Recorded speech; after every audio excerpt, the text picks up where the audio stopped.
예, 몬트리올 제이크 에번스 선수랑 4년 재계약에 합의를 했네요.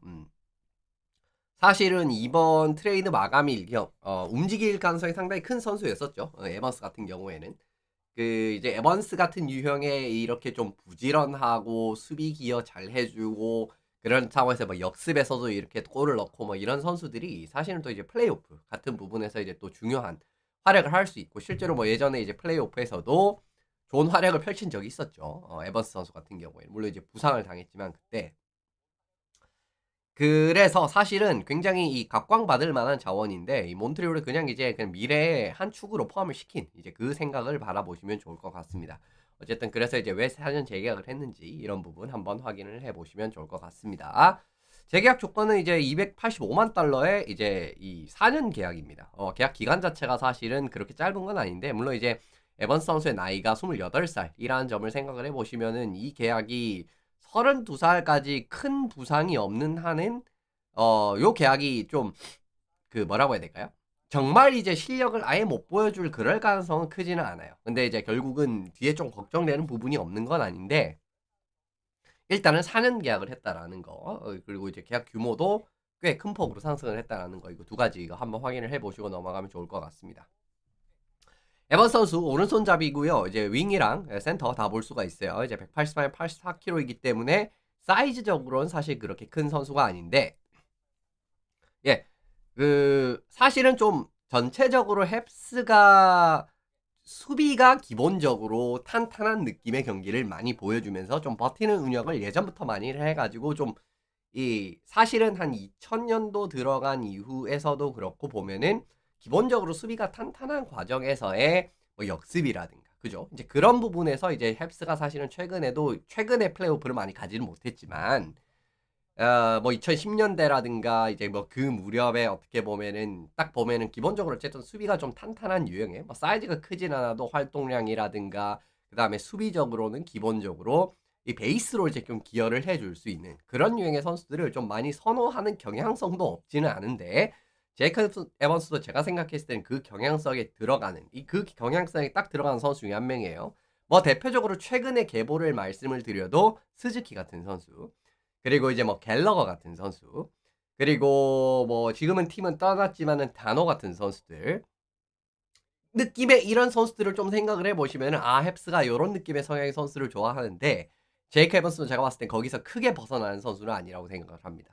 이제 고런 부분 물론 이제 이 기량의 고저차는 당연히 있을 수밖에 없는데 전체적으로 선수의 성향이 있지 않습니까? 이제 그런 부분은 역시 헵스는 이런 느낌의 선수를 선호를 한다라고 말씀을 드리고 넘어가면 좋을 것 같고요. 2014년 7라운드 207순위로 몬트리올 뽑았던 자원이었습니다. 올해 같은 경우에는 공격적으로 상당히 좋은 모습 보여주고 있습니다. 12골 16어시스트나 올리고 있는 상황이고요. 이 선수 같은 경우에도 윙과 센터를 넘나드는 굉장히 다재다능함이 돋보이는 부분입니다. 뭐 사실은 이제 3포지션 모두 소화를 할 수가 있는 부분이 있고요. 스피드를 활용한 경기력이 아주 또 특출난 장점의 선수라고 보시면 좋을 것 같아요. 근데 사실은 스피드가 이 정도로까지 좋지는 않았는데 올해만큼. 근데 이제 올해 이제 또 확 좋아졌습니다. 그리고 이제 페널티 킬링에서도 굉장히 유용한 활약을 해주는 자원이고요. 올해 같은 경우에는 마무리 능력 같은 경우에도 상당히 특출난 모습을 보여주네요. 기본적으로 하브라인에서 상당히 유용한 경기력을 펼칠 수가 있고 수비적인 역할은 물론 이제 올해 같은 경우에는 공격까지도 겸비한 그림으로 가고 있기 때문에 사실은 3라인 센터로 뒤에 말씀드리겠지만 딱 3라인 센터로 딱 점 찍으면서 간다라고 바라보시면은 크게 문제는 없지 않을까라고 바라보고 있습니다. 역시나 이제 수비적인 부분에서의 경기력이 가치가 있는 선수예요. 뭐 스피드 빠르고 그러니까 이제 수비 한번 끊고 난 다음에 역습도 굉장히 빠르게 가져갈 수 있고 페이스오프라든가 역습 상황에서의 마무리 능력 이제 이런 부분이 출중하기 때문에 역시나 이제 이 선수는 기본적으로 수비적인 경기력에선 가치가 있다라고 바라보시면 좋을 것 같습니다. 최근에 NHL 공격수 중에서 최근 3시즌 기준으로 숏핸드 타임 온 아이스를 이 평균을 내보니까 제이크 에번스 선수가 이제 1등이더라고요. 그리고 이제 요엘 에르미야, 에릭 스털 요런 이제 느낌으로 나오게 됐었고 근데 이거 몬트리올 기준인가? 좀 헷갈리네. 예. 갑자기 좀 헷갈리네요. 근데 맞을 겁니다. 그리고 이제 NHL 최근 스케이터 3시즌 숏핸드 아이스 아까 이제 공격수였고 지금 이제 스케이터 기준으로 해도 예, 근데 이제 스케이터 기준으로 하면 기본적으로 수비수들이 또 많은 시간을 막 차지를 하지 않습니까? 근데 이제 제이크 에번스 선수는 수비수들을 다 포함시켜도 지금 이제 8위 안에 들어가는 이제 그런 느낌이었습니다. 그래서 이제 고 부분 확인을 하시면 좋을 것 같고 최근 새 시즌 기준으로 따졌을 때 제이크 샌더슨 선수와 함께 2분 59초 경기당 2분 59초의 쇼트핸드 타이머 나이스를 하고 있기 때문에 역시나 이제 수비적으로 이렇게 이제 기용을 할 만한 요 부분이 많은 선수다라고 바라보시면 좋을 것 같습니다. 특히나 올해 돋보이는 게 스피드가 사실은 좋은 편이긴 했었거든요. 근데 이 정도로 좋지는 않았단 말이에요. 근데 이제 작년에 이제 스피드 측정치를 바라보시면은 톱 스피드 35.7% 나오는데 50%에 해당하는 뭐 그렇게 눈에 띄지 않죠. 근데 이제 톱 스피드 같은 경우에도 37.32km가 찍히면서 상위 8%, 그리고 32km 이상 가속 같은 경우에는 뭐 112번 작년에 기록을 하면서 상위 23%니까 괜찮은 편이었었잖아요. 근데 올해 같은 경우는 131회나 벌써 기록을 하면서 상위 9%에 이렇게 이 랭크를 하는 모습이 나왔기 때문에 지난해 대비해서 스피드적인 경기력에서는 큰 폭의 상승을 일궈냈다. 이런 부분도 어떻게 보면은 몇 년 더 이제 그냥 에반스를 물론 이제 트레이드 시장에 내놓으면은 여러 가지 괜찮은 픽을 받거나 좋은 친구들을 받을 수도 있겠지만 그냥 우리의 전략에 한 폭으로 집어넣어도 크게 문제는 없어 보인다라고 판단한 부분은 이 스피드적인 부분이 경기가 훨씬 더 좋아졌다라는 거, 뭐 리그 최상급으로 발돋움했다 이런 부분도 저는 이제 충분히 이유가 될 수 있다라고 생각을 합니다. 그리고 이제 페이스오프 같은 경우에도 뭐 매년 좋아지는 모습이 나왔었어요. 뭐 50.1%, 49.8% 가다가 최근 세 시즌 바라보시면 52%, 52.2, 52.8 계속 올라가고 있죠. 요런 그림에서 어떻게 보면 정말 이제 하부 라인에서 이렇게 한 자리 채워줄 수 있는 센터로서, 물론 윙어가 될 수도 있고, 요런 그림의 한 자리를 차지하기 충분한 느낌으로 가고 있지 않나라고 바라보고 있습니다. 올해는 역시나 마무리 능력이 돋보이는데 골을 이제 이 골로 이제 마무리를 하는 그런 그림에서의 좋은 모습이 나오고 있네요. 지금 바라보시면은 이제 중간 위험 지역이라고 할 수 있는 이 하이슬로 쪽에서 33%, 60%, 이제 뭐 한쪽은 0%가 찍히긴 했지만 굉장히 준수한 모습이 나오고 있지 않습니까? 이제 그런 과정에서 어떻게 보면 이렇게 슈팅 마무리 능력도 또 좀 개화하는 능력을 보여줬다라는 거는 또 이제 긍정적인 부분이라고 생각을 하고요. 슈팅 측정치에서 바라보시면 이제 뭐 슈팅 숫자가 59개 때리는 과정에서 뭐 59개는 뭐 사실 리그 전체적으로 크게 경쟁력, 뭐 슛을 많이 때렸다라고는 볼 수 없는 수치입니다.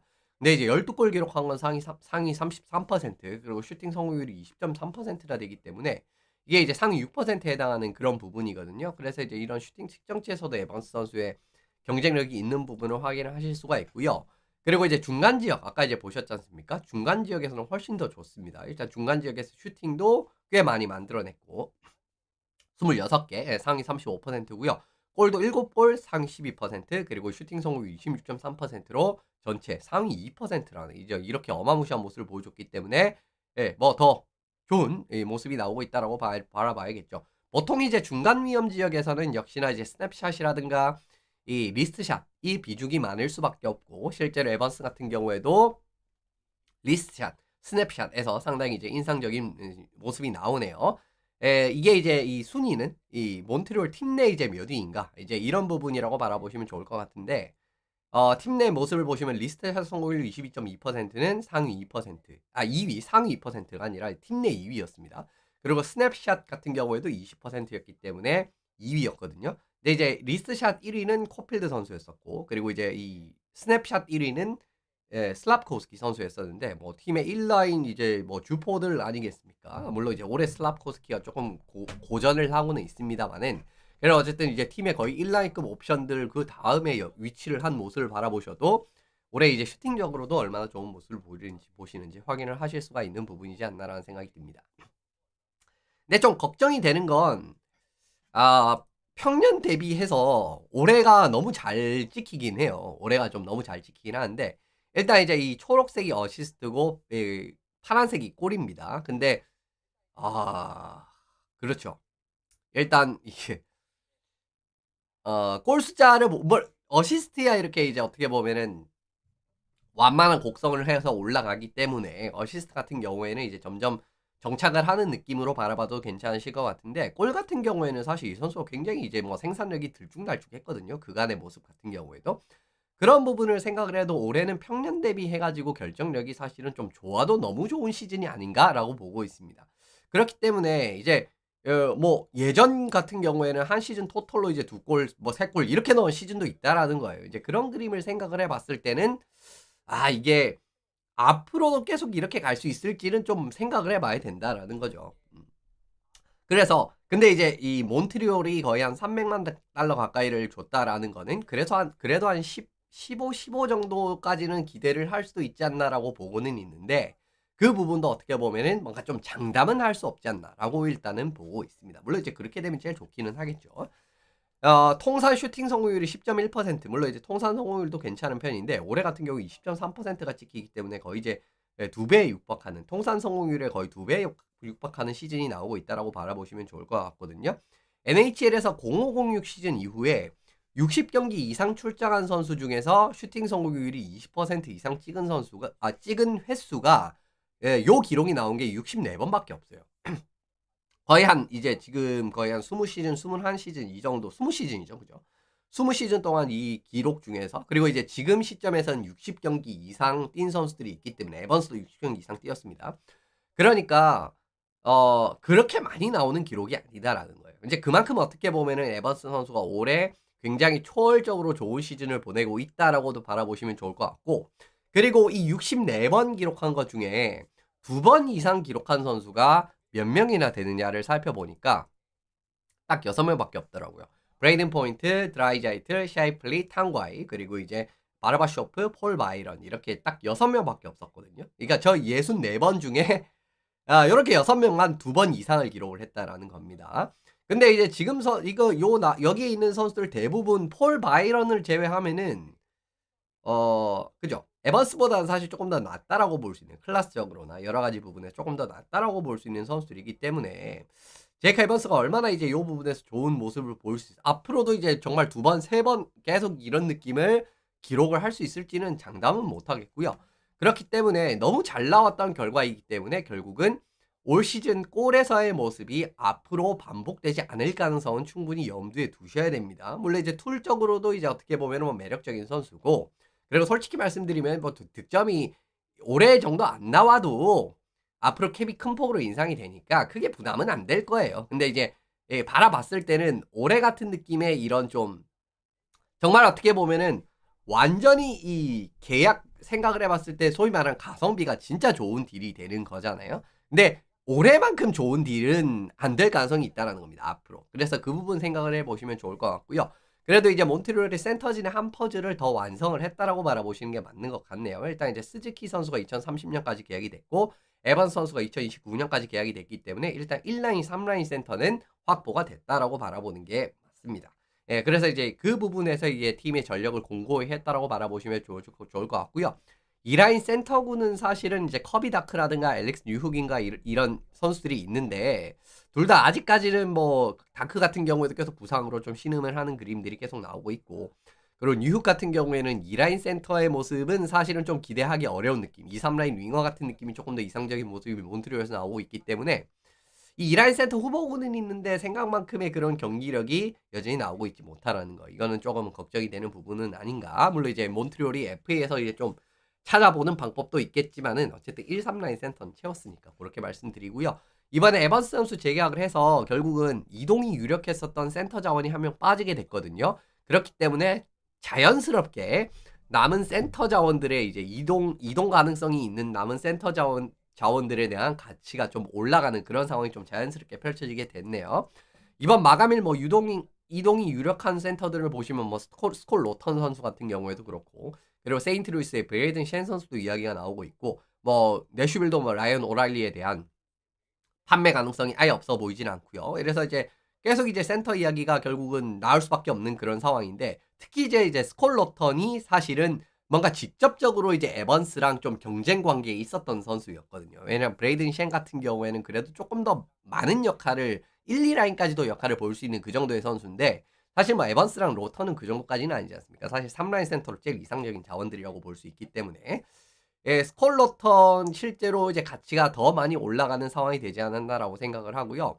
필라델피아도 이제 가치가 올라간 걸 알기 때문에 이 다니엘 브레이를 GM이 서두르지 않고 천천히 팔겠다라고 이미 이야기를 한 상황입니다. 그렇기 때문에 이번 주에 스콜러턴 선수가 트레이드가 된다라고 하면은 과연 어느 정도의 리턴으로 이제 트레이드가 되고 가치를 받으면서 이적을 하게 될지, 이제 그런 부분도 한번 지켜보시면 좋을 것 같습니다. 어쨌든 몬트리올도 에반스를 이제 계약을 하면서 센터진 1, 3라인을 이제 굳힌 상황이기 때문에 그런 부분에서 얼마나 이제 3라인 센터로서의 이상적인 역할을 펼쳐주는지 한번 지켜보시면 좋을 것 같습니다.